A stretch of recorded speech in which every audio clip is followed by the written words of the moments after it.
இது ஒரு சின்ன வீடா? இங்கே யாரும் இல்லை. இங்கு கோளிம்பல் இருக்கு. ഞാനാണ് നേരില്ലാത്ത നേരത്ത് വന്ന് ബെല്ലടിക്കുന്നത്. ആരാണ് അവൻ നേരല്ലാത്ത നേരത്ത്? ഒരു പണി കഴിഞ്ഞിട്ടില്ല.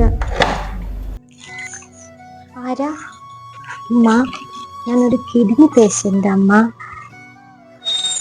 എന്താ വേണ്ടി? சின்ன சின்ன குழந்தை இருக்கு. என்ன புருஷனும் கிடப்பிலானம்மா. അതെ,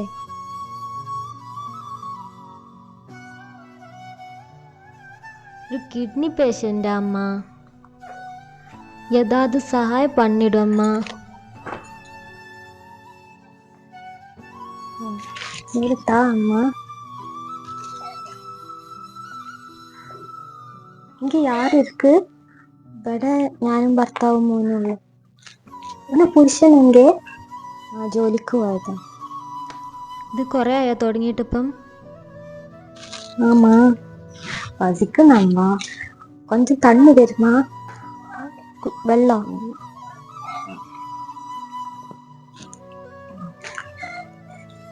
இந்த பொண்ணு நேத்து நிறைய சொரணம் இருக்கு. எங்க வீடு போதும். இங்கே குறிக்கவும்.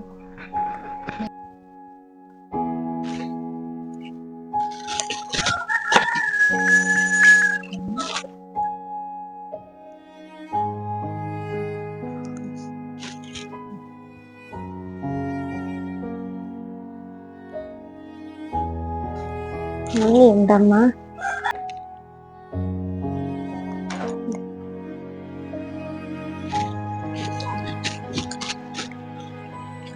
ശരി അമ്മ, ഓക്കെ.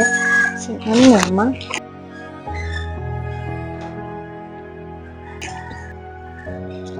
വീട് പോതും.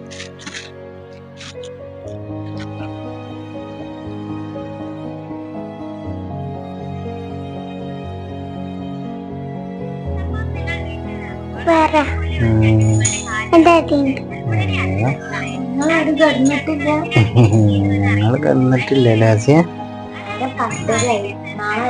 ഞങ്ങൾ കടന്നിട്ടുണ്ട്, ഉറങ്ങിയിട്ടില്ല ലാസ്യ. നമുക്ക് ഉറങ്ങണ്ടേ?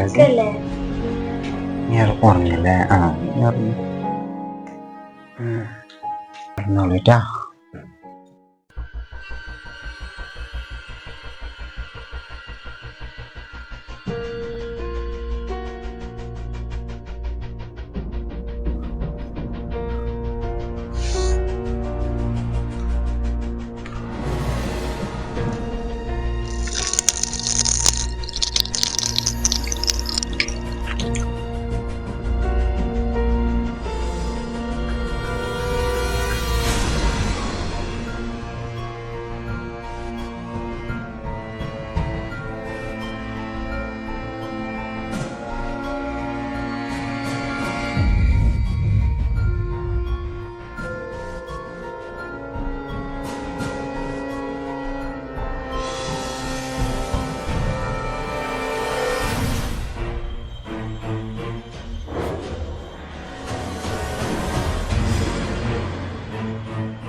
കുട്ടിന്റെ കരച്ചിൽ കേൾക്കുന്നുണ്ടോ?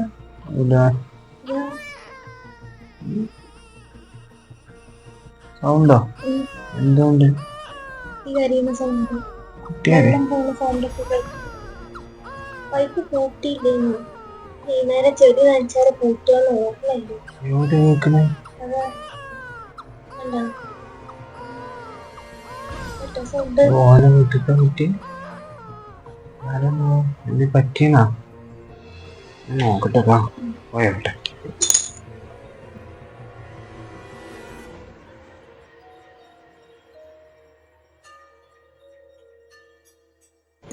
ഷർട്ട് ഷർട്ട് പോയി കിട്ടാൻ അത്ര എന്താണ്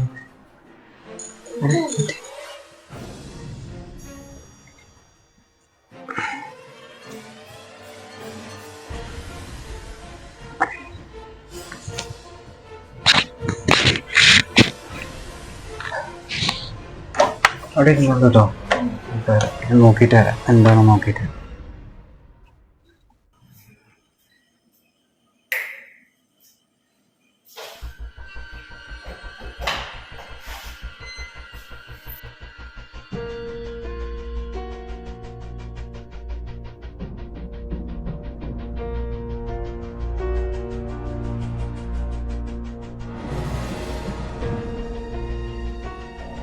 വെറുതെ അല്ല അവിടെ വെള്ളം തുറന്നിട്ട് പിന്നെ എങ്ങനെ മോട്ടർ ഇട്ടാൽ വെള്ളം ചാറിന് അങ്ങനെ തുറന്നിടല്ലേ.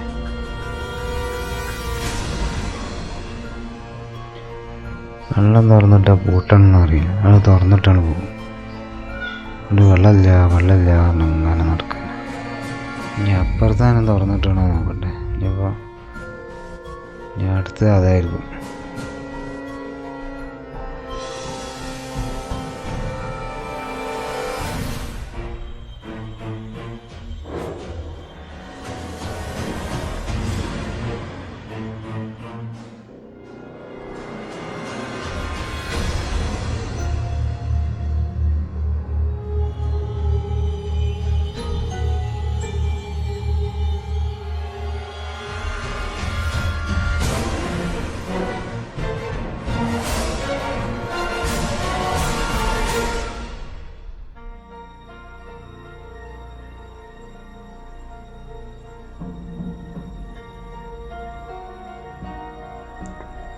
എവിടുന്നാണ് വന്നാലോ ചെറിയൊരു കുട്ടീൻ്റെ കരച്ചിൽ കേട്ടത്. നേരെ 2 മണി കഴിഞ്ഞു, 2:30 ആയിക്കണില്ലേ. എന്താ ചെയ്യുക, പൈപ്പ് ഞാൻ പൂട്ടിയാണല്ലോ ചെടി നനച്ച് കഴിഞ്ഞാൽ. ഓർമ്മയും കിട്ടണില്ല, ഉള്ള പണിയൊന്നായിട്ടുണ്ടാകുമ്പോൾ ഓർമ്മയും ഉണ്ടാവില്ല. ഇനി ഓലോടുന്നെങ്ങാനാണാവോ ചെറിയ കുട്ടി കരഞ്ഞപ്പോൾ. ഉറങ്ങിയിട്ടും ഉണ്ടാവില്ലേ. വിളിച്ചു നോക്കിയാലോ എന്നാൽ. അതിൽ ഉറങ്ങി കഴിഞ്ഞാലോ എന്നാലും വിളിച്ചു നോക്കാം. ഒരു പുറത്തേട് കേട്ടിട്ട് ഏതേനും വല്ല നമ്പർ മാണ്ട നേരത്തെ നമ്പറും കാണൂല.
വെറുതെ മനസ്സിനെ ഉറക്കാത്താൽ മതി. ആരാണ് ഈ പൈപ്പ് പറഞ്ഞിട്ടാണ് അവിടെ നിന്ന് ആരും കാണൂല, ഒരു ഒച്ചയില്ല. വെറുതെ മനസ്സിനെ ഉറക്കാണ് സൂയിപ്പായി.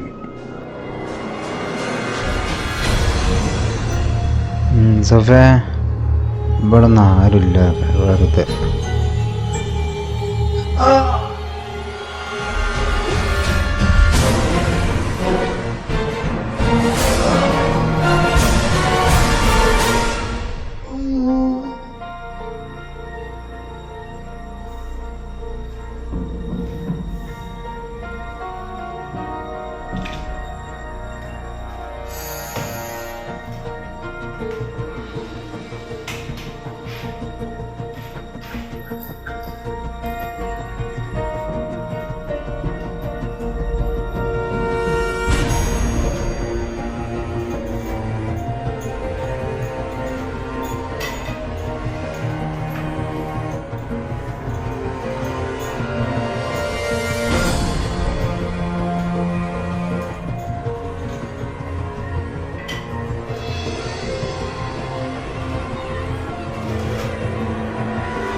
പ്രിയപ്പെട്ടവരെ, ജാഗ്രത പാലിക്കുക. അർദ്ധരാത്രി 2-നും 4-നും ഇടയിലാണ് കവർച്ച നടക്കുന്നത്. മാരകായുധങ്ങളുമായി വരുന്ന കവർച്ചക്കാരുടെ അടുത്ത ഇര നമ്മളാവാതിരിക്കാൻ ചില കാര്യങ്ങൾ ശ്രദ്ധിക്കുന്നത് ഗുണം ചെയ്തേക്കാം. അപരിചിതർ ബെല്ലടിച്ചാൽ വാതിൽ തുറക്കാതിരിക്കുക. പകരം ജനൽ വഴി കാര്യം അന്വേഷിക്കുക. അപരിചിതരായ പിരിവുകാർ, യാചകർ തുടങ്ങിയവരെ വളരെയേറെ ശ്രദ്ധിക്കുക. കവർച്ചക്കാർക്ക് ഉപകാരപ്രദമാവുന്ന ആയുധങ്ങൾ വീട്ടിൽ അവർക്ക് കിട്ടാത്ത രീതിയിൽ സുരക്ഷിതമായി വെക്കുക. രാത്രി പുറത്ത് ടാപ്പിൽ നിന്ന് വെള്ളം പോകുന്ന ശബ്ദം കേട്ടാലും കൊച്ചു കുഞ്ഞുങ്ങളുടെ കരച്ചിൽ പോലുള്ള ശബ്ദം കേട്ടാലും ഒരിക്കലും വാതിൽ തുറന്നു പുറത്തിറങ്ങാതിരിക്കുക. കൂടുതൽ ആഭരണം അണിയാതിരിക്കുക. പണം, ആഭരണം തുടങ്ങിയ വിലപിടിപ്പുള്ള സാധനങ്ങൾ മേശയിലോ അലമാരയിലോ സൂക്ഷിക്കാതെ ബാങ്ക് ലോക്കറുകളിൽ തന്നെ സൂക്ഷിക്കുക. രാത്രിയിൽ മൊബൈൽ ഫോൺ സ്വിച്ച് ഓഫ് ചെയ്യാതിരിക്കുക. അയൽവീട്ടിലെ നമ്പറുകൾ ശേഖരിച്ച് കാണുന്നിടത്തു തന്നെ വെക്കുക. ഇത്തരം കാര്യങ്ങൾ നിസ്സാരമെന്ന് തോന്നാമെങ്കിലും ഇരകളായി തീർന്നാൽ ഗൗരവമായി തീരും. നാളത്തെ ഇര നാം ആവാതിരിക്കാൻ പ്രത്യേകം ശ്രദ്ധിക്കുക.